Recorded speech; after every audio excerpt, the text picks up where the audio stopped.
All right, why don't we try something a little bit different? Why don't we have the presenters come up and sit in a panel in a circle here? So Dr. Bhattacharjee, Dr. Mitchell, Dr. Van Horn. Yeah, well, no, okay, all right. Forget that. Dr. Harris and, I'm sorry?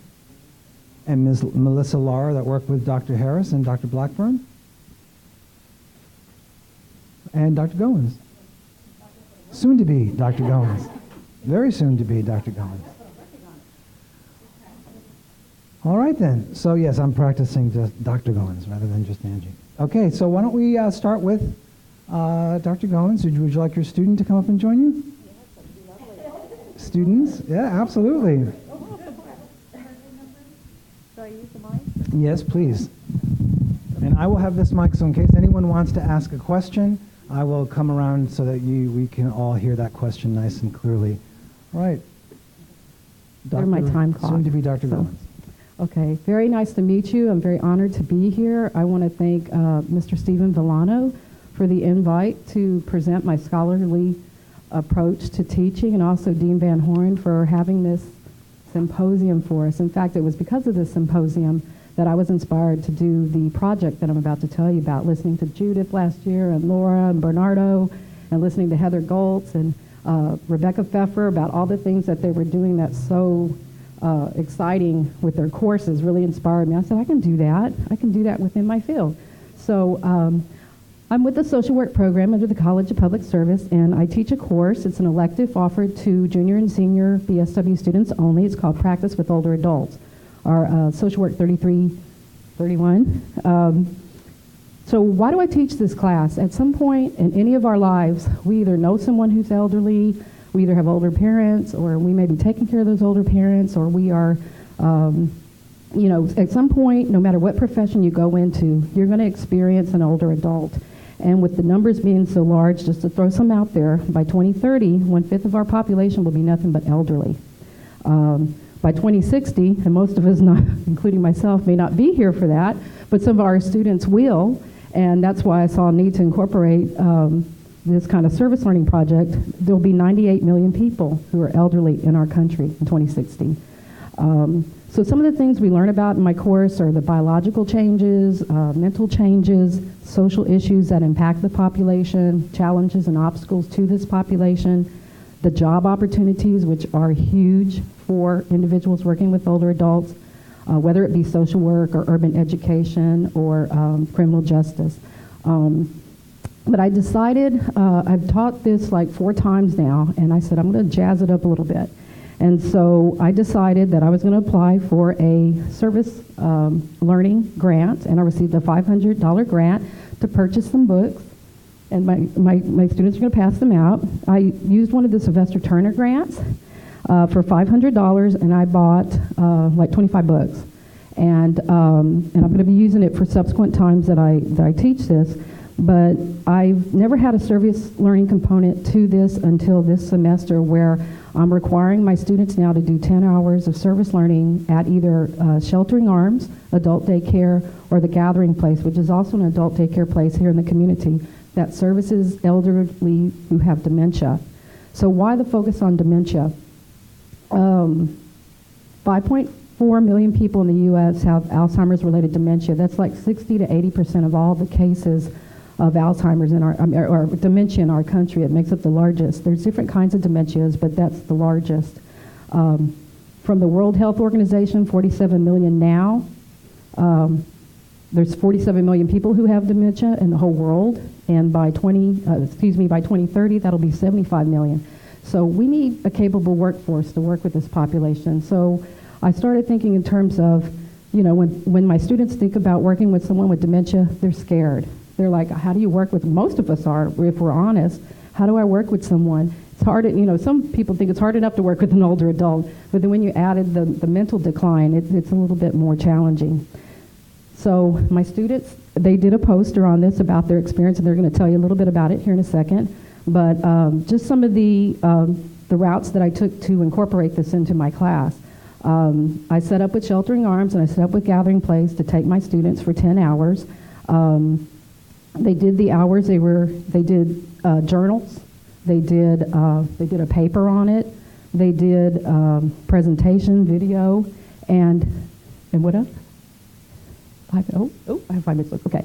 So you can look at my page to kind of give you an idea of what kind of the challenges were for that. But just finding time to write up the data. I use this to gather data, and I'm going to be doing an article about it to inform teaching for other people that are working with students about older adults who have dementia. And so I'm going to let them present their poster to you.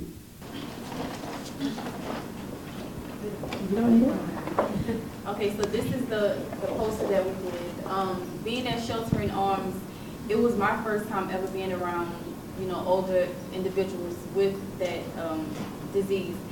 And what we noticed being there, the activities that they have for the adults were not designed for them. They shouldn't have been designed for them. I'm not going to say all of them, but some of them. Dealing with patients with dementia, you have to meet them where they are. So if they're talking to you about cookies and ice cream that they want later on, you have to meet them there. You can't say, well, no cookies, or, you have to just go with where they are. And it keeps them in a comfort zone. I think that we need to have more training, because like she said, statistically by 2050, the numbers are going to be, remarkable. So we have to have more training.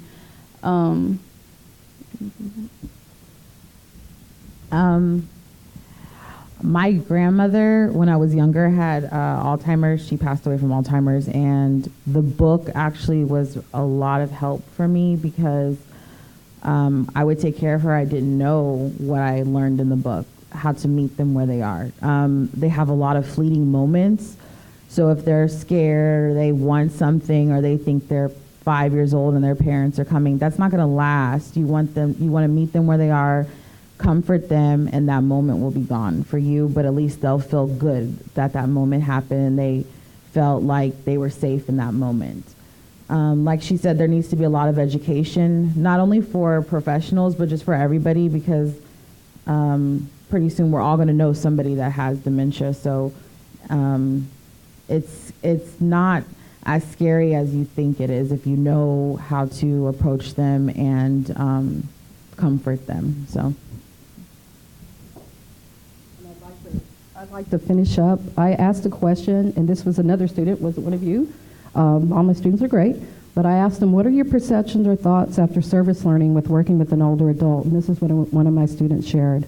My perceptions and thoughts when working with an older adult with dementia have definitely improved. I'm able to approach an elder with dementia without feeling fear or doubt now. I believe that every individual with dementia can be understood and treated like any other elder if we really set our minds to it. We are able to ask the correct questions that trigger that vivid memory of their lives. When we keep the conversation going, we're able to see the enthusiasm in their tone of voice and facial expressions.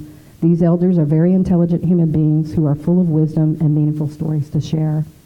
Thank you.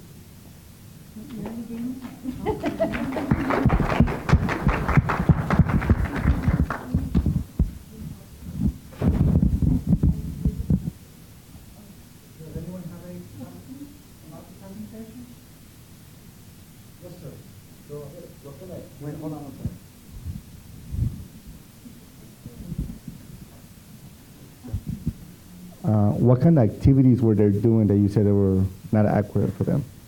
They had one activity. One activity was going with the alphabets.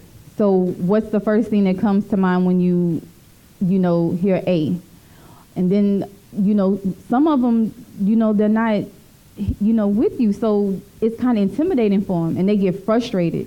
Another, what was the game when they were asking, like, oh, what would you do? So it was like if someone called your house, what would you say? And these are adults that, half the time they don't know where they are. So and you can see the frustration in them. And, as us being students, we're like, hey, but we couldn't say anything because this is their job, but we just noticed that it was a lot of things that should have been done different, or could have been done differently with them. Therefore, the need for more education with this population, this segment of the elderly population, that sometimes the things that we think are the best practice are not the best practice, and that, you know, feeds into the need for research. And I'm hoping that the data that I've gathered from the course will inform that research and the reflections from my students, which I received their permission to publish that. They were really excited about that. So, any other questions? I don't really have a question. I just have a comment. My mom went to Sheltering Arms for quite a bit of time, and I recently returned there because my mom passed away in March, and we made a donation to Sheltering Arms on her behalf, and we got invited to an event they had. And I did notice that the personnel had changed. It wasn't quite the same as when my mom was there, but my mother had an excellent experience at Sheltering Arms, and a lot of the people who were there then are no longer there, and I do agree there does need to be, everyone just is not meant to do that type of work. And also, what I will say about Sheltering Arms is there's so many people with different types of dementia there. You have the Alzheimer's, you have Lewy bodies, you have vascular dementia, and they're all at different levels, and they're all at, you know, have different things. My mother she didn't repeat as a dementia patient, but she just forgot how to do a lot of things. And so it's a different, and I have an aunt, you know, Alzheimer's is in my family severely. So I have my grandmother, her sister, and my mom. But I have an aunt who is a repeater. She will repeat the same thing over and over and over. And my mom is more forgetful of how to tie her shoes and that type of thing. But I definitely do agree we need more caregivers, we need more education, we need more options on how to deal with their different behaviors, because it is a lot. And during that time, you know, my mom she lived with me, and I would take her to Sheltering Arms every day, just like you take a child to daycare. And so I got an opportunity to share with some medical students that had come through and to talk about how can they serve the caregivers better. And I think I cried the whole time. And, you know, so that's what made me go into social work. I was in human resources for many years, started taking care of my mom with dementia, decided I didn't want to do human resources anymore, and made the decision to come into social work. So I'm 100%, you know, in agreement with you guys. So.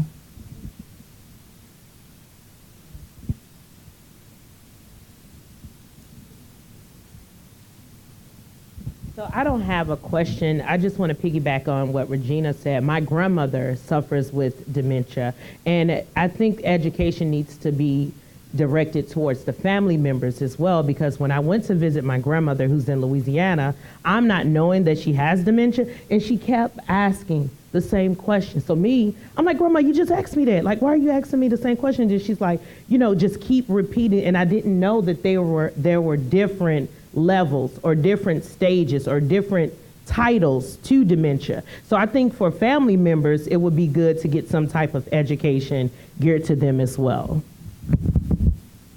I just want to respond to that. That book really helps family members and caregivers. I mean, even whenever the situation that you said, when someone's repeating something, they even give you specific tips on how to handle that situation. So, I mean, if you can't take her class, you know, I would definitely get that book. We shall see. Take my class. And I just want to add, it's so important, and I'm so glad that this work is being done, because my mom had Alzheimer's also, and she passed away in 2001, and she was the type of person that she just stopped talking. She spoke English, but she was Italian, so she reverted to Italian, and then she stopped talking altogether. But people would talk in front of her. Her caregivers would talk about her care in front of her, thinking that she didn't understand. And I'll never forget one time I was sitting in the nursing home with my dad, and my dad was telling my mother, hey, Steven's, you know, he's teaching now. He's a teacher now. And she hadn't talked in 4 years. And she just looked at my dad and said, I know. not another word for about another 3 years before she passed away. But she knew, she had that cognition, she just couldn't communicate out, and the people around her, especially family members, they just don't know. So there's a huge education, that the work is so important. So thank you. Thank you very much. So we're going to pass the baton. Dr. Blackburn? Is my handout? Do we have? Okay. We've got a handout coming. Hi, everybody. Good evening. My name is Dr. Ashley Blackburn, and I'm an associate professor in the Department of Criminal Justice and Social Work here in the college. I'm on the criminal justice side, as you will soon hear or learn from my handout. I focus mostly on correctional populations, offenders who find themselves in correctional settings, whether those be jails, county jails, or city jails, state jails in this state, or prisons. And there's a particular project that I want to talk about with you this evening, but first I want to say something else about Angie's research, and that is that she's actually doing some multidisciplinary research where she's looking at how we talk about and educate our students about elder issues in our, I'm not sure if you, right, it's specifically in criminal justice, and it's really important to our field because we have a number of aging individuals in correctional settings, which is something that I see a lot of, and so I'm very interested in the research that she's doing in that regard as well. So I am here this evening because I received a grant. The acronym is ORCA, but it stands for Organized Research and Creative Activities, and this is a university-level grant that supports just what it says, scholarship and or research and creative activities across campus. So faculty members who find themselves in need of some financial support to complete their research can apply for these funds. And I received one of these grants. It's been a couple of years ago now. So the first thing I wanted to start by saying was, or one of the first things, I guess I've said a lot already, is that Rome wasn't built in a day, and neither was this research project. Neither is a lot of research. Research takes time. So this project that I've given you some information on actually started back in the spring of 2014. And it's a collaborative effort between myself and a colleague at Sam Houston State University. And we've also pulled in some students on the research as well. But we started just kind of brainstorming about what we still don't understand or know about females who find themselves incarcerated in the state of Texas, particularly in the state system and the Texas Department of Criminal Justice. And we had done some research on females back in 2005, but even since then, not a lot has been done to advance the knowledge about women who are incarcerated. So we started with, as you have to do, going to the agency. Anytime you want to do agency research, you start normally with the agency, and you try to get in. And if they don't answer, you keep knocking. That's what we did. So it took a couple of iterations of our survey to be able to finally be approved to go in and administer this, because TDCJ had some interests of their own, and they wanted to know, if we were going to be in there surveying these women, they had some questions that they wanted answered as well. So once we got approval from TDCJ, we worked with our respective committees for the protection of human subjects. That's what it's called here at UHD. That's your institutional review board. So we received approval both at SHSU and here at UHD. So we had a number of ups and downs, starting with just getting in, right? Just getting into the prisons. And then the second issue we came across was sampling. And we, as you can see from your handout, I think one of the first bullets talks about the number of units we were able to go in. And each unit is very different, and each unit is run by a different administrator. And so once you get in to a formal research agreement with TDCJ, the negotiating doesn't end there. Then you begin talking to the wardens and the assistant wardens and trying to schedule site visits and deciding how you're going to sample and where you can administer the surveys on site, which of the women in terms of classification levels you can have together in a large room to do a group administered survey. So classification is involved, who can and can't be together. Excuse me. And there's a lot of thought that goes into the survey administrations, and a lot of people work on this before you even enter the gates. So the survey we put together was very long because we knew that it would probably be a while before we were able to get back in and talk to these women. And so it was about 20 pages, which if you take a research methods class, you know that's not necessarily a good thing because sometimes people lose interest and you don't get as considered answers at the end. However, again, when you have a population that you're not able to easily access, you want to ask as much as you possibly can, and you hope that they will successfully finish the survey. So all in all, we were able to collect over 500 completed surveys from these women across these units. They varied from security level, from minimum to maximum security level. We had women who were sentenced to life in prison alongside women who were there for perhaps just a couple of years in terms of their sentence. We asked them about themselves, their background, a little bit of demographic information. We asked about programming, which was very important to TDCJ. So what had their experiences been with programming? What type of correctional programming had they been a part of? We asked about whether or not they had children, and if they did, whether or not they were in contact with these children, and if so, how? By mail, by visitation, by phone. We asked about abuse histories. We asked about mental health, which you'll find that handout, the first analyses we undertook featured those two issues. We asked about physical health. We asked about safety concerns, and the list goes on and on. Like I said, it was a long survey. So the handout that I've given you focuses on the initial analyses that we undertook with this data. So once we collected all of these surveys, we had to come back and enter them into SPSS, which is the statistical software that we utilized, and that took a lot of time. And then we started with our initial analyses. So first, we looked at inmate mental health, and we particularly focused on PTSD and major depressive disorder.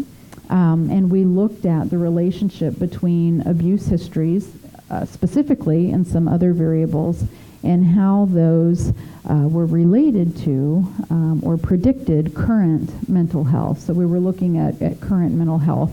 We used scales to determine their current mental health states for both PTSD and depression, and those were APA-based scales. And then we asked about childhood, adult abuse, and we asked about all different kinds of abuse, emotional abuse, we asked about neglect, we asked about physical abuse, and we asked about sexual abuse. And so for these analyses, we kind of had to condense that a bit into whether they had been abused or not, and if so, how many instances of abuse they were reporting. We found that the majority of our sample reported all of those variations of abuse. So upwards of 70-80% of these women in the sample were reporting at least one type of abuse, which is actually supportive of what we find in the literature about women in prison. So what we did in these analyses is see how that, or whether that was related to their current mental state, and we found that it was, along with some other variables, like whether they had sought mental health treatment outside of prison, so prior to coming to prison. Also, sexual orientation was related to their current mental health, and I think those were the main ones, in addition to the victimization experiences. So we are currently looking at inmate physical health and looking to do some analyses based on what they're reporting, and I think this kind of gets into where you're at least among incarcerated populations, specifically what kind of health problems they're beginning to have, and certainly as they age, or as we look at variations among age within the sample, we can see if we're heading towards a need for treatment in certain areas. So we know that inmates, compared to community samples, are not the healthiest. They've lived very difficult lives. Generally, they've had high-risk behaviors, and conditions in prison aren't such that you are, or jail for that matter, aren't such that you are kind of thriving in the most healthy way. So we look forward to presenting those findings next spring. So what I wanted to just kind of say is that we very much appreciated the ORCA grant because it did help us to support both travel for this project, but also the time that it took to collect, to enter all of this data. So if you can imagine, over 500 20-page surveys with both quantitative and qualitative, or closed-ended and open-ended responses. So one question we asked women was, what are your plans for reentry? And if you can imagine, some wrote a lot. So it takes time to enter all of that data and then to analyze it. So we have a lot of work ahead of us with this project. We feel like we've only kind of touched the surface, and I look forward to all of the additional individual studies that will come out of this larger project. So thank you for your time, and I will pass it on to Dr. Harris.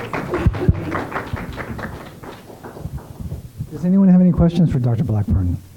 All of the specifics are on the handout. A question over here?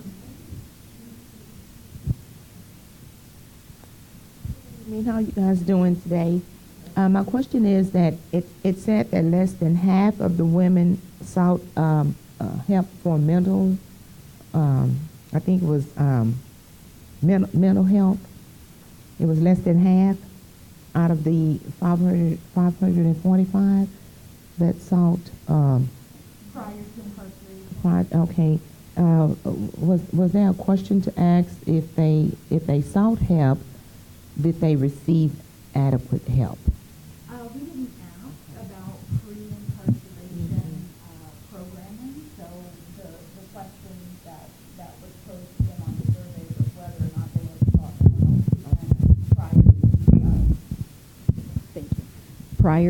prior to prison, but we didn't ask about their experiences with that outside prison programming.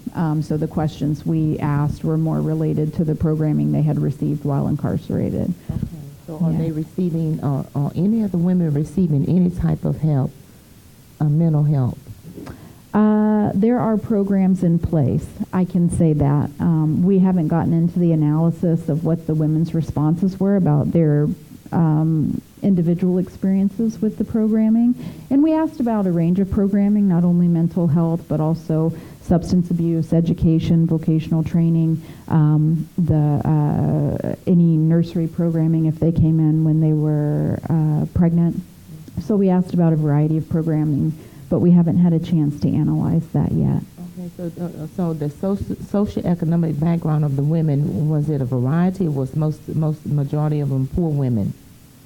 We didn't ask about income, but we asked about employment. And so as you can see there, I think 43.8% reported not being employed prior to incarceration. So I would imagine then that's about half of your sample not having income prior to being incarcerated. Thank you for your question. Thank you. Hello. Hi.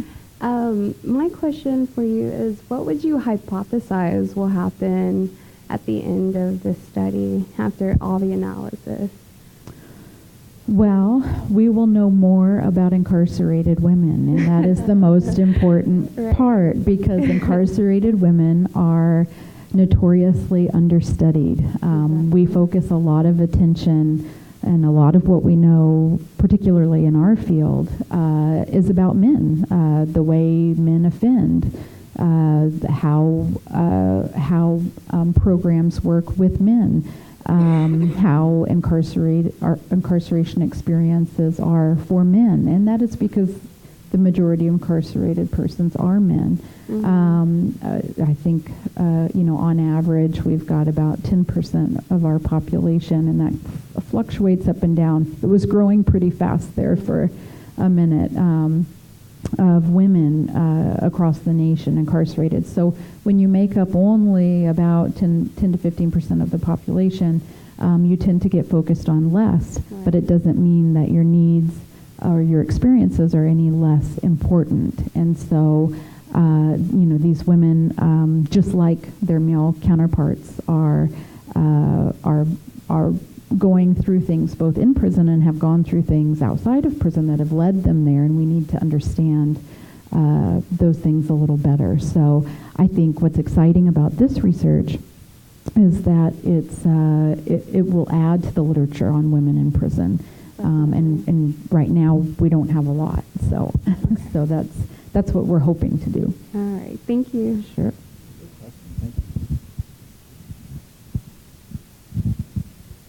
My question is regarding the female inmates who are on death row versus those who are doing shorter sentences. Did you see a big difference in mental health between the two categories? We did not have women on death row in this study. Okay. And we did not look at,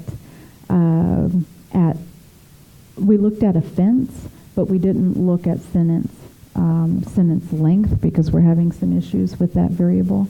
So it's hard to say in terms of sentence length, but I can tell you that type of offense wasn't a significant predictor of current mental health. So one thing that we're wanting to look at is the difference between, because we did include both state jail and institutional division inmates, and what that typically means is if you're in the state jail, you're serving less than 24 months. If you're ID, then you're there for longer than that time. So we're wanting to look at differences between those populations. We haven't done that yet, but we did not. The women on death row are housed at Mountain View, and Mountain View was not a unit that was included in this study.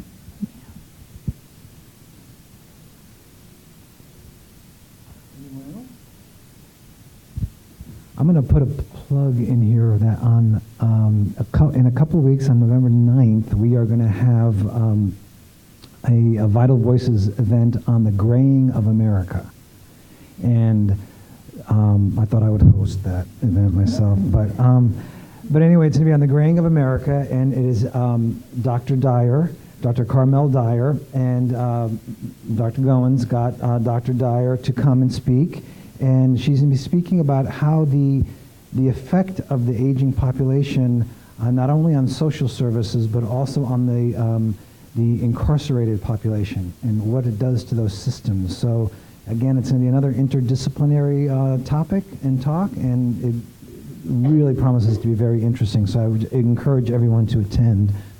And Dr. Williams, who came last week, also spoke about the impact of being on death row, actually, in California, at least, in his experience ministering to them, which was a really interesting talk.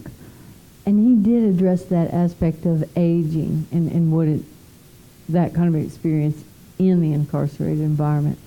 I don't have a question, I just have an enthusiastic comment. It's stimulating to sit here and listen to the thought about scholarly and creative work and what it means when you engage in it with each other and with our students. I'm thinking about what an experience to be a student here and to be asked to sit alongside and work alongside people who do this for life and to think this way, and how through your questions you're actually helping our faculty members think of new questions, because that's what research is all about, millions and millions of questions and where they take us. And as you can see just from listening to the first few presentations, that it is very iterative, or one thing leads to another and another in a pattern. Anyway, just very excited about that. It is very exciting, yes.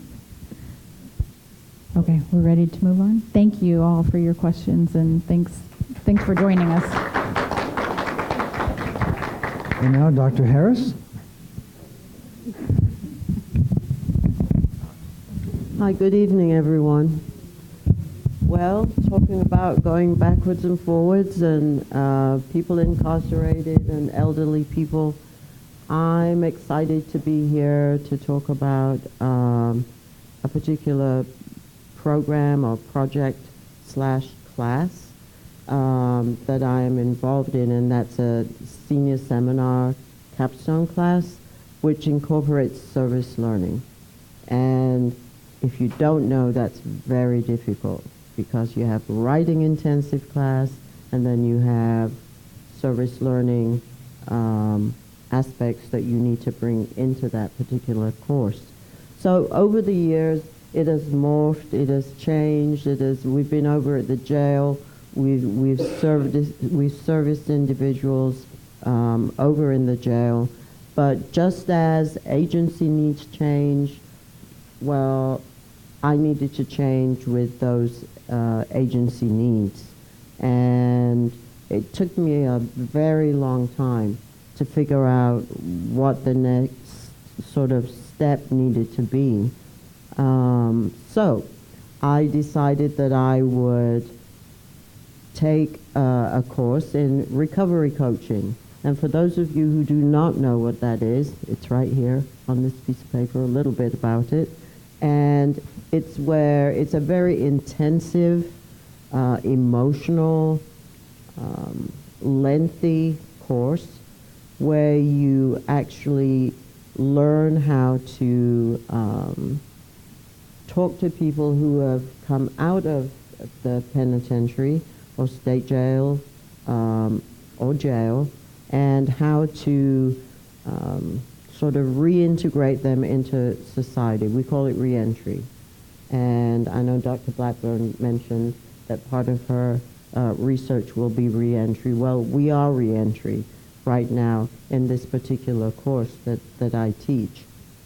So reentry is something that, because as a practitioner I was a pretrial officer, I never thought about reentry. I always thought about people coming in. And so it was a total switcheroo in my head. I had to really think about why I wanted to focus on reentry and why I wanted my students to focus on reentry. And again, it's a population that's underserved. The funding for agencies who incorporate reentry into their daily business, the grants are getting less and less and less. And so you just have people coming out of incarceration into this great big city of ours not knowing what to do. And the chances are that they're going to do what? They're going to recidivate and they're going to go right back in again. So it seemed like the perfect idea to go through this training, see what it was like on the other side. And I actually did my training with everyone in that class had been incarcerated. So that was an awakening for me, because when it got to my turn of you know, well, why are you here? And the trainer said, well, this is the first time we've had someone from a university come in and do the training, so she has not been incarcerated yet, right? She has not been incarcerated, but she wants to learn more about this process so that perhaps we can integrate it into her particular class.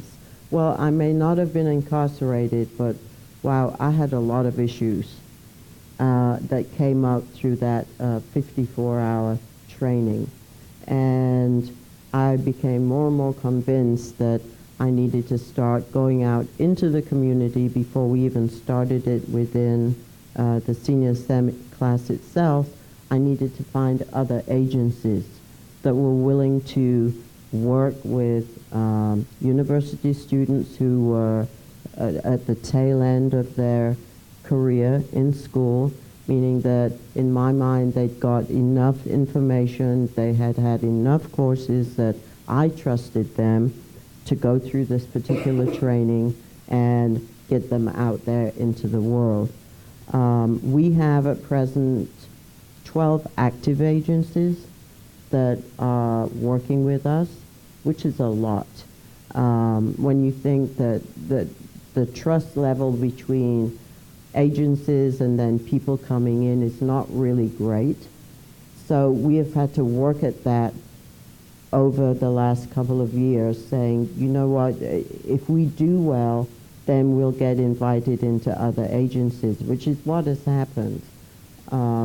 We're about to sign a MOU with the Bureau of Prisons, which is just amazing that they're letting us into their facilities to help with their reentry of their inmates. So I thought, what better way to talk about this particular course, about reentry, what reentry means, and then what it means for a student to be part of this new wave of senior seminar. And the best way to do it is to bring a student who has actually gone through this very difficult training. And I have to say, when we think of students going through training, they did not do this during school hours. They did it every weekend, every day, Friday, Saturday, Sunday, Friday, Saturday, Sunday, for 2 solid weeks. Right after Harvey hit, I gave them a choice. It's like, you still want to do this, or do you just want to, we'll do something else for the semester. They all wanted to do it. And that is an enormous contribution to the reentry process itself, but it's also a contribution of their time away from their families. They also, on top of that, had 6 hours of very intensive reading that they had to go through before they could consider themselves RC trained. The Texas Board of Recovery Coaches has been very, very good to us, very good to us. They have slipped us in under an educational segment, which means that when our students graduate, they don't just graduate with BSCJ, they can graduate with RC, BSCJ, which is unheard of. I think it's a fascinating program, and I have one of my students here, Melissa, who will tell you a little bit about what it means to be part of this particular class. It's such an honor to be here today.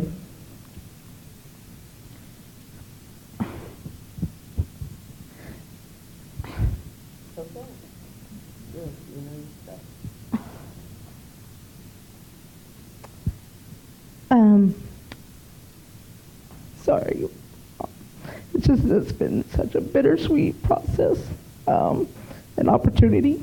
So how did you start? Well, I wasn't incarcerated, but I got in trouble, and So I came at a point in my life where I wanted to do something different. And I decided I want to become a juvenile probation officer.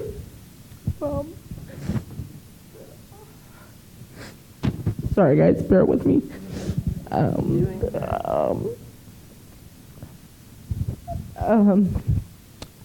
So ultimately I'll be working with the youth, hopefully. And this is such a great program because I'm hoping that eventually we'll open up. When we were working with Amelia, she's actually the person that trained us in the class. And I think eventually she'd like to open up a high school recovery coach training thing. And so I think that would be great because if we can kind of get them before they get out into the society, it'll be even better. But it was just so emotional going through this. On day one, I didn't think I was going to be able to do it. But I think that out of the 14 of us that got to participate in the program, not all of us will be going, we'll all go into different fields in the criminal justice field. And so I feel that this program was going to benefit me because I'll be a juvenile probation officer, so I won't be able to just look at them as a criminal or something like that. I'll be able to listen, and I'll be able to kind of just use life experiences to make them be better. I never saw myself getting here. So this is the first time I've spoken like this. So I learned that it's like we've been learning this the whole time. And so basically we were just in the recovery coach training, we were just basically going over what we've been learning the whole time. And so do you think that your time in criminal justice, working in criminal justice courses, that it's become alive now? Because very much so, because this was more different than just textbooks. It's opening up about yourself emotionally so that you can help someone else. And we were just able to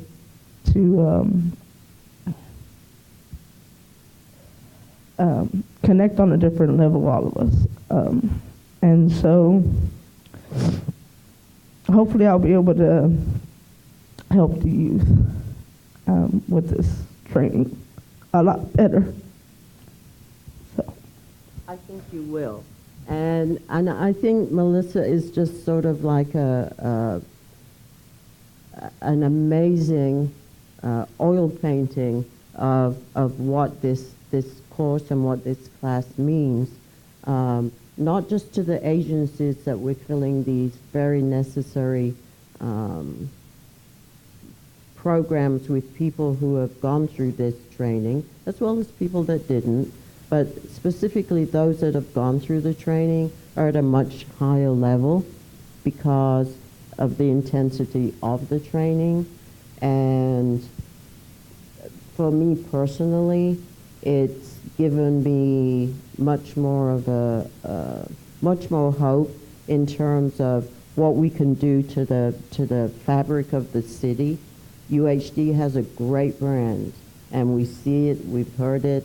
I'm huge on branding, and this is one of the biggest brands that I can think that we can offer, at least from my point of view from criminal justice, is that our brand is everywhere in reentry.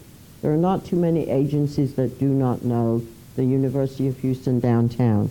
when it comes to reentry. And it's because of people like Melissa and other people that I've had in this particular program. We've had several hires because of those that were trained and untrained, but their commitment to absolutely working. You see on here 10 hours. Well, service learning is 10 hours per month. This is minimum 10 hours per week for me. And usually students do 15 hours, 20 hours. They've got children, they've got jobs, they've got school. It's an immense sort of commitment. So when an agency calls and says, hey, you know what, we want to hire one of your students. We have one that's going through the process of being hired, and she just got trained like 2 months ago, which is amazing. So she will graduate with a job, which to me is what all of this is about, that we get our students to a point where they're able to go out there and they're able to get jobs. And when Melissa and her cohorts and cohorts of paths have walked across the stage, I know without a shadow of a doubt that their self-efficacy, which is one of the theoretical strands that we work with during this course, their self-efficacy is out of the roof. And if we can get if we can get them to that point, it means we can get people who are coming out of incarceration to that point. So I am very proud of the work that they are doing. Every day I'm proud of them. I shout at them, but every day I'm proud of them. And honestly, just a perfect picture of what it means to get out of this school with a certification and your degree. Phenomenal. So thank you.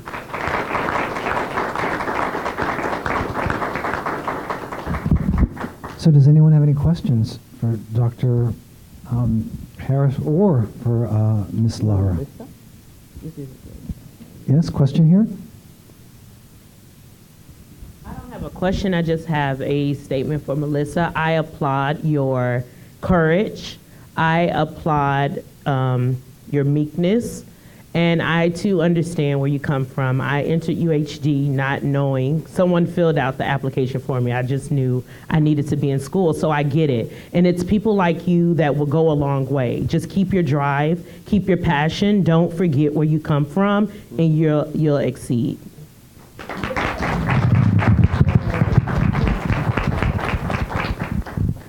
Thank you. I'm just so grateful for me actually being here and be able to. I'm on my way out the door, and I'll graduate in the fall. So I'm just so grateful, and I'm grateful for you, Doctor, for that opportunity. All right.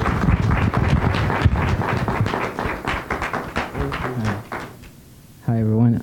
I also took the recovery coach training with Melissa, so I was there. I understand she's very strong, and you know she has all my support. Little thing that she was talking about is how all this is connected to our criminal justice course. I actually took a course with Dr. Gehring, and we were doing needs assessments, risk assessments, and that's one of the lessons that we learned. And that came back to me. I was like, oh, I did this, like their charts, their needs and stuff like that. I did this before in her class, and that's the reason I was able to connect it. So, and the reason I wanted to become a recovery coach is because, lucky for me, I had a field experience course at the Harris County Child Abuse Unit, and I was there for the whole semester. I did 250 hours working with them, made great friends, good connections. I still talk to my sergeant to this day and all the investigators. And some of the things I learned throughout that course is that people who are, they deal with also children with parents who are in jail, but when they come out, they still go back to jail. And there's not really that connection because these kids are always in foster care.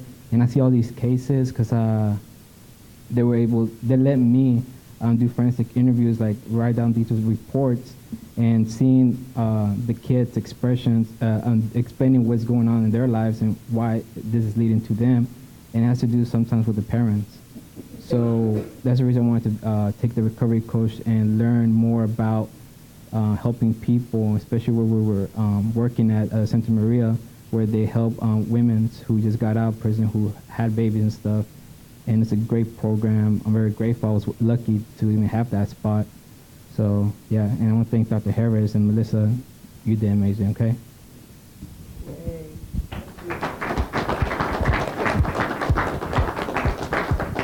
So, Melissa, I got to tell you, you really touched me as well. You know, I mean, it's going to be people like you that are going to change the whole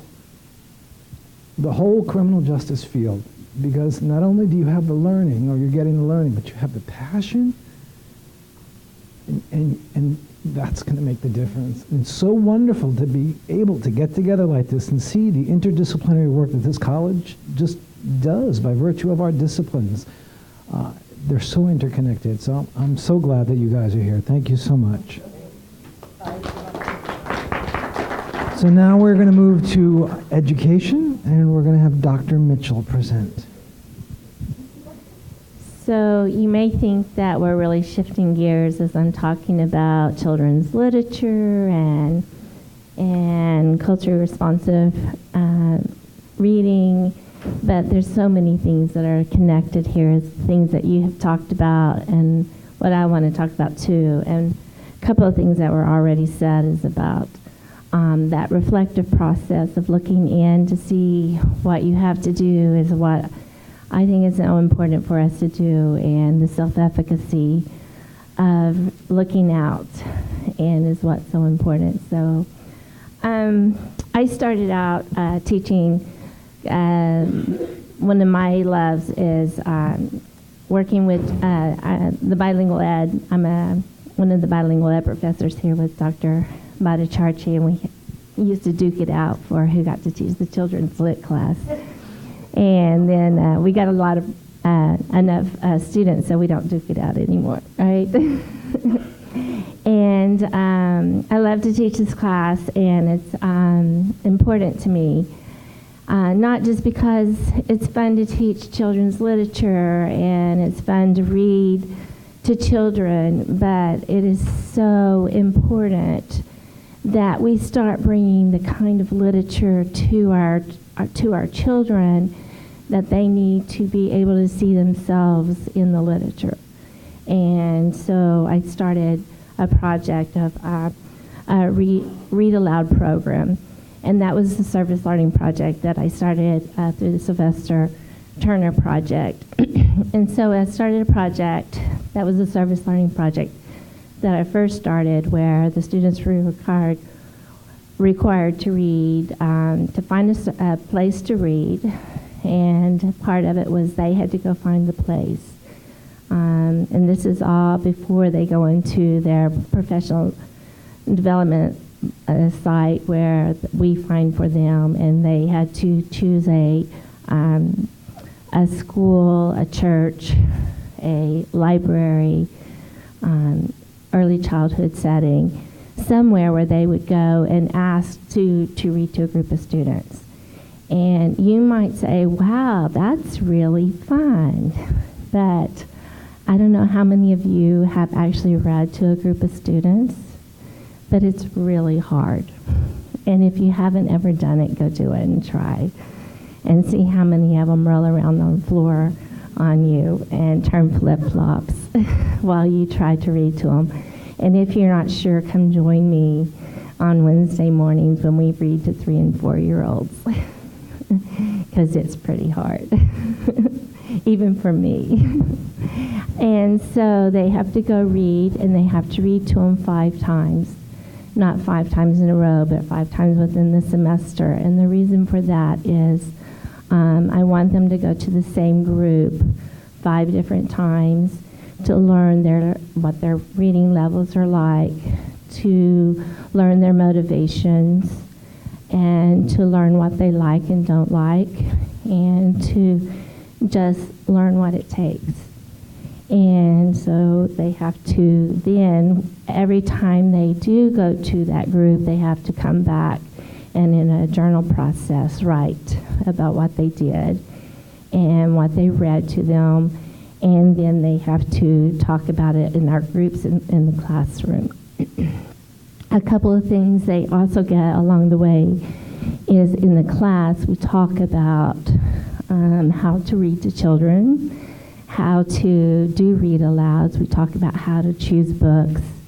We talk about what reading levels, what are developmentally appropriate books to read. We do all different kinds of things that are really just good things about reading in the classroom.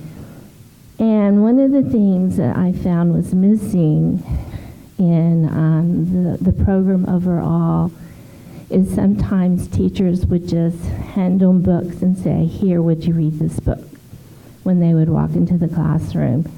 And generally that would be the one book the teacher didn't want to read to the class because either it was a book that was boring or it was a book that the curriculum, they had to read that book, the curriculum was designated and they didn't want to read it or something. And of course that would be the time that my students had the worst experience with a group. And so I started looking around and realizing that my students needed to have some good books to choose from. And so that's when I went back to the service learning project with Sylvester Turner and requested to start to have some to do some culturally responsive library books to choose from. And so now we are creating a culturally responsive library with these books. So you ask, what does that mean? What is a culturally responsive library? So when I went to school, you may not know how old I am, but when I went to school, my books that I got from my library, the people in the books looked like me. White, they looked like my mom and dad, and they spoke English, and they ate the children in the book that I read about, they ate the food that I eat. And everybody did the things that I did and played ball, and it was pretty much culturally responsive. And so that was a pretty easy book for me to learn to read. Today, when I pick up a book that looks like kids in the book look like me, but the kids that are in my classroom don't look like me, that's not a very culturally responsive book. And what we need to be finding in our classrooms and in our schools are books that look like the kids that are in the classrooms. Can you agree with that? And so we need to be finding books in our schools that reflect the population of the schools that go to our schools. And so we are finding, sometimes that happens easily, and that's easy for us to do, and sometimes it's not so easy. And so we are building this service. Is that me? Is that you? So with the service learning grant, we have been building a model classroom library of how our students can build a classroom library by finding books and putting books in their libraries that will be a culturally responsive library that builds books that looks like the students that are in their classroom. So a couple of things that have been happening with this is that with this project, not only do the teacher candidates learn how to read to students and build that process of reading to a group of students, learning how to sit down with a group, know how to pick out their books, know what they like and don't like, knowing how to choose the right kind of books. They're also learning how to network in the schools. They have to go in and ask principals if they can come into their schools. They have to ask teachers if they can go into their classrooms, which means maybe later that they may be asking a principal that might be a future job. It might be a place for them for a future place to have a job. Sometimes I find that many of our students, I'm trying not to use our our buzzwords right now. But many of our students say they want to be teachers, and they've never been in the classroom. And then what happens if they get into those classrooms and they don't like kids? And so I think we need to give them as many opportunities as we can to get out into the classrooms, to try it out before they have to declare their majors and before they have to commit to this in case they don't. Because really we don't want them running out of those classrooms when they're in student teaching, or have you heard of kindergarten teachers running out the door after their teachers? Because I have. They've run, there's kindergarten teachers, there's 6th grade teachers, there's high school teachers that run out the door and never come back. We don't want that, right? So these are the times that we can give them, let them get their feet wet, let them get out into the schools, try it out. Now, I can promise you that in all these years that I've been doing this, I haven't had one person say, I don't like this, and I'm never coming back. Usually what they say, this is the most exciting thing I've ever done, and I can't wait to do it again. So that makes it really, really fun. The other thing that happens is that they get to learn how to manage those little kids that are rolling around on the floor, who are doing flip-flops, who are sitting there doing, how many of y'all have kids that have Velcro shoes? You know those Velcro shoes? That awful sound. I love talking to you guys over here, the criminal justice people. We have that sound. Parents, don't buy those shoes. They're horrible sounds, and that makes kindergarten teachers want to run out the door, right? Well, you learn how to manage that kind of stuff when you have to go into the classroom. And so they get to try that for the first time, and they get to learn what it really means. But the most important part about what's happening in this project is the students go into the classroom, they read to a group of students, they go back, they sit down and they write in their journals what worked, what didn't work. Then they have to think about, well, if it didn't work, what am I going to do next? Then they go back and try again, and then they go and write in their journal, and then they go back and they write, they try it again, and what worked and what didn't work. And you know what? That's what teaching's all about, and I'm sure that's what everybody in here has been thinking about. What works and what doesn't work, and that's that reflective practice that we want to go through. And when they do that, then they're becoming that teachers we want them to be. So it makes it a really fun process for all of us. We get into some really good books. We get to practice working with good books, and we get to get those books that the students need to see themselves, and they need to see themselves in these books so that the students that are in our schools today can believe that they can be the authors of those books. They can see themselves in those books and believe that they can become those teachers, those authors, those professionals that are represented in those books too. So it's been a really fun thing for us to do. Thank you, Dr. Mitchell. Does anyone have any questions of Dr. Mitchell? Yes, ma'am.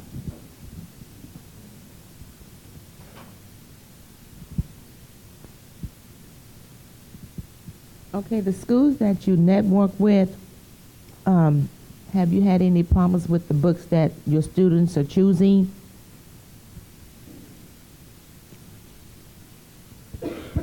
No, whenever my students take in books, if they ask them, they let them read whatever they bring in. We generally just bring in what we consider good literature, and they're usually really happy with what we bring in. Okay, so no approval from the principal or anything like that?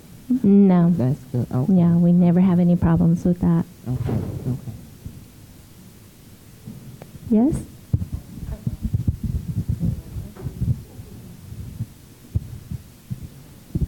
Well, I'm first generation Mexican American. I learned how to speak English watching Power Rangers. So my first bad experience with school was, I think I was in first grade. That was my first time being in an English class. And having to write was the issue, because I knew how to speak it, I knew how to read it because of reading the words, but I couldn't write it. That was the issue. Would you guys implement any type of writing skills in your class or in your teaching? Well, that's one of the things that we're doing now in this. We have actually started implementing a reading and writing project with this, and we're having a lot of fun of adding the writing to this now and just letting the kids write whatever they have and what they want to do. And it's been fun to add the writing to it. Some of the kids are really doing a lot. This last group we just worked with in the north side, they wanted to talk all day, and they drew pictures a lot like what you're describing. And they told us all these stories in Spanish from the Mr. Marvel and all the different comic books, that when I asked them to put any of that onto paper, into words, they wouldn't do it. Nothing in Spanish. We couldn't get them to put anything into Spanish. Yes, ma'am. Okay, that's awesome. Thank you. Anyone else? I just want to say that's absolutely great, because I went through my schooling and not having maybe 2 teachers take interest, and I wasn't always a bad kid, but I was, I had my days. But, just kind of teaching the teachers that are going to be teachers how to address some of the behaviors that might not be good. I think that's really good. I like that.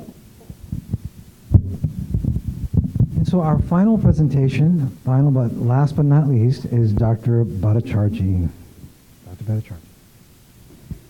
Hello, everybody. I'm really happy to be here, and of course, I'm here because I received a grant also and to do a project with my students taking children's literature in Spanish. One thing that is really clear to us who are familiar with research, the people who cannot read and write, they usually are not successful in our society, and they end up in prison. So there is truly a connection between people who are able to be successful, and the first things that children need to do to be successful in the school, the bases are reading, writing, speaking, and listening skill. So what I have been doing with my students for several years is to develop books who are culturally significant to children, especially children at the early age. So our project is to write bilingual books, English and Spanish, and it's mainly for pre-K through 2nd grade. I'm gonna ask you to take out your cellular phone because the books are online, and you can do a Google search, and it's a UHD e-library. And you will see the books, and we have 2 collections there. Again, it's UHD e-library, and please pass it on to your neighbors, your children, and anybody, because it's a free service from the UHD. So this project, we're really disseminating that so that all children can read it, especially they are good for home. When the parents cannot read to their children, they can access the library, and then they don't have the stress to know how to do the reading with fluency. And also, the books have questions at the end, and they are inferential questions that allow them to start conversation with the children. We have an experience. I knew the project was very successful, not only for my students, because they have to go, they are future bilingual teachers. They go to the school and they have to learn about the children's interest, and then based on that, they write the books. And again, for them, it's a challenge because they have to write in both languages. I really, I knew the project was very good for them, but it was not until last semester that we start collecting data. And it was a teacher, I have a partner, Crocker Elementary, with Mrs. Vital. And to our surprise, she collected data throughout the whole school year, at the end of the first grade, and then at the beginning of the second grade. The data is showing that the children are reading at the beginning third grade level. So for us, this is a major success because the children have jumped a grade level. And I'm again using this, and I'm so excited about what we have discovered, that we want to continue following the children to see how they do when they take the STAR test at the third grade level. So they have, if that is something for the children that is very, very important, because if they can go ahead one grade level, for sure we know that they're going to be successful in the school. I want to invite one of the students who participated in the project to tell you a little bit about her experience. Hi everyone, my name is Noemi Serrano, and I'm in urban education. I'm graduating in December. So I took Dr. Bhattacharjy's class before I got into the program, and that was very helpful because, like Dr. Mitchell said, some people think they want to be teachers, but once they are in a room full of kids they're like 3, 5 years old, they're like, no, this is not for me. So back then I took it about 4 semesters ago. Was it 4 semesters ago? Before I got into the program, yeah.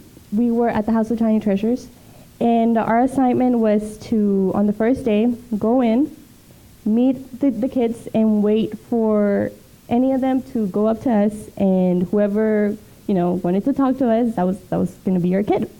And so I was just there waiting for someone, or someone to come up to me and ask me a question, and a little boy went up to me, and I was like, okay, so you're my kid.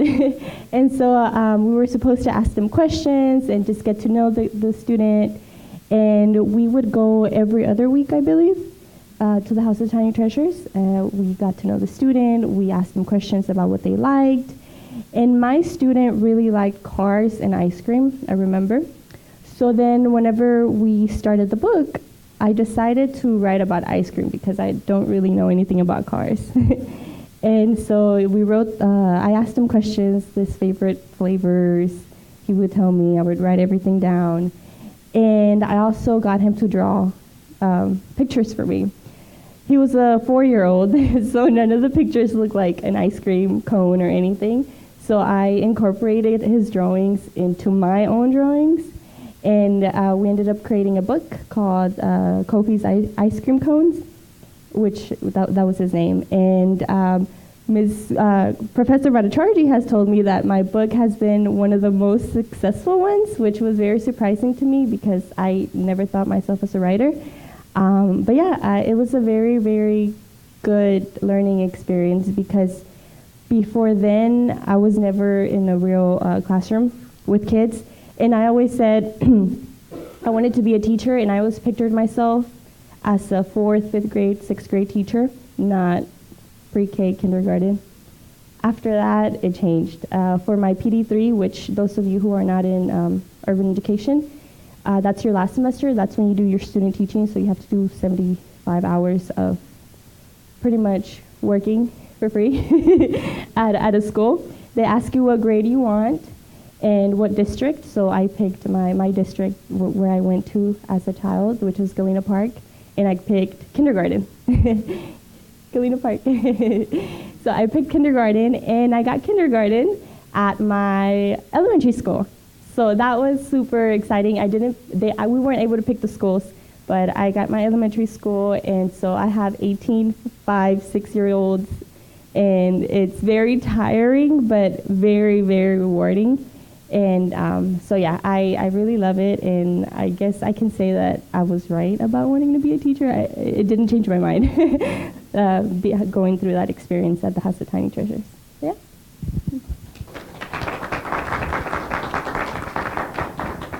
like I said before, we need to, and I say for everybody here, we need to create a culture of writers. We need to write and show our children how you do it.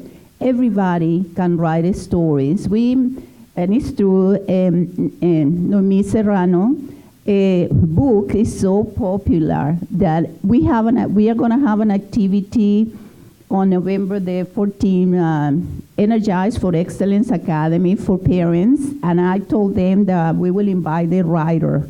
I want the parents there also to see that anybody can write stories with the children and empower the children, because I also think that particular experience at Crocker Elementary, when we show the children how to write a book, also they own that, and they themselves feel I can write stories, and that make a difference for them in a way they now approach reading and writing, and that make for them possible to be able to read at the 3rd grade level. To me, I couldn't believe it. It was like I was expecting gain. I knew the project was very good, but truly I like projects, products.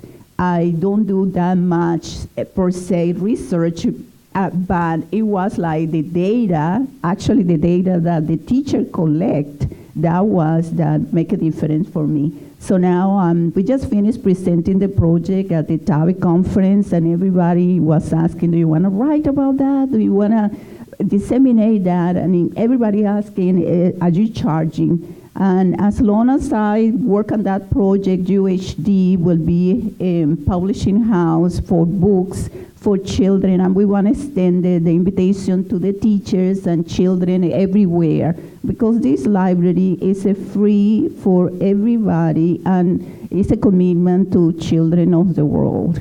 So thank you so much.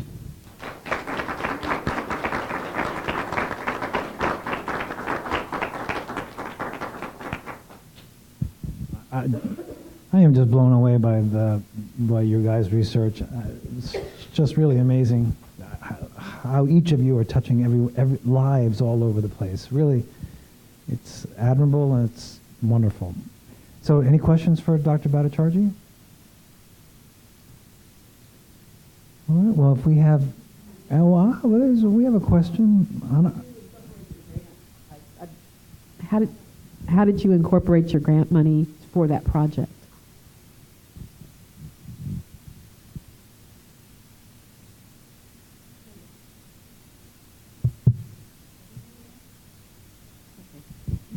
The way I use the grant money mainly is for the editor.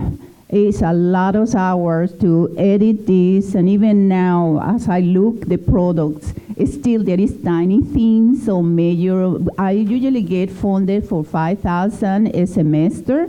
So also we have to pay the students who help us to print the books and also the ink. Even though before we used to print a lot of books, but now we don't do that because the millennials, they only want to have it in an electronic media. So in a way, you offer the book, the hard copy, and you offer them the tablet, and they usually prefer the tablet. So we also buy tablets for the children so that they have access. In many instances, for the parents, it's a little bit difficult, especially for low SES, or parents who have limited plans and the phone, because they can access the book also in the phone, but for them it takes a lot of time given the type of plan that they have. So we invest also in buying the tablets, and pretty much we are out of the 5,000. So yeah. Is there a question at the end of the room?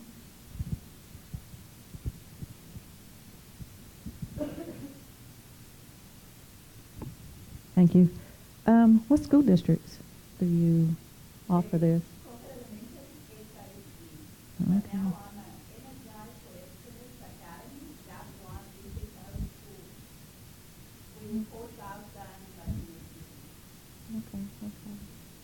Very interested in that, so I'll talk to you later.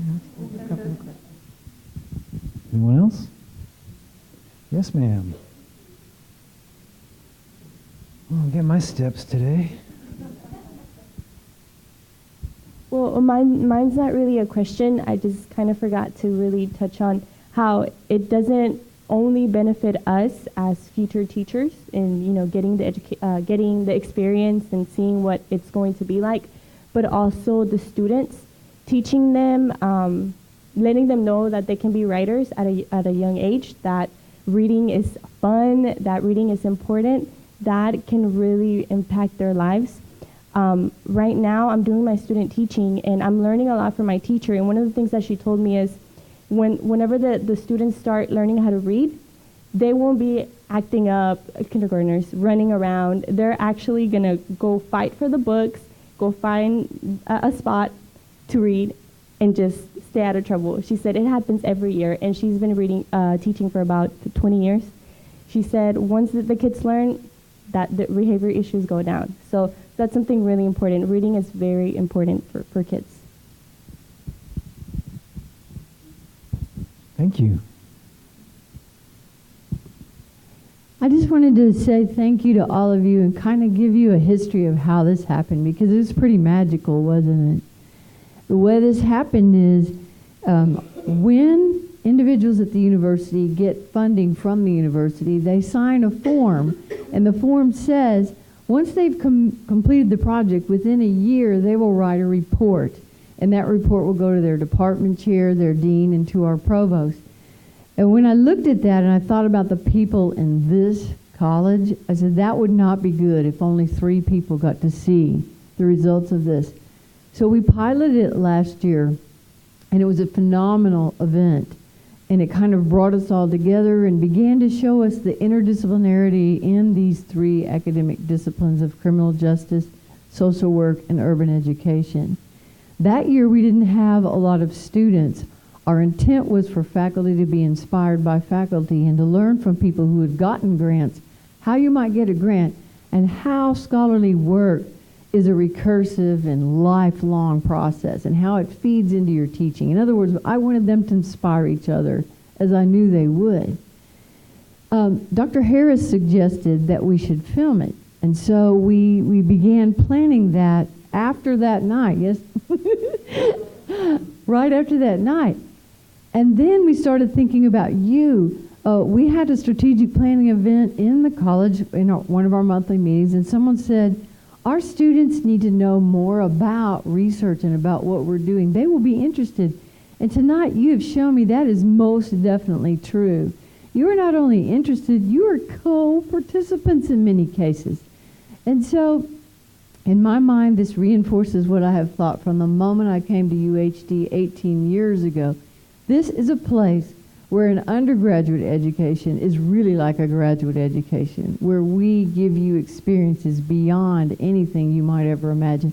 And it's these people and you that make that magic happen.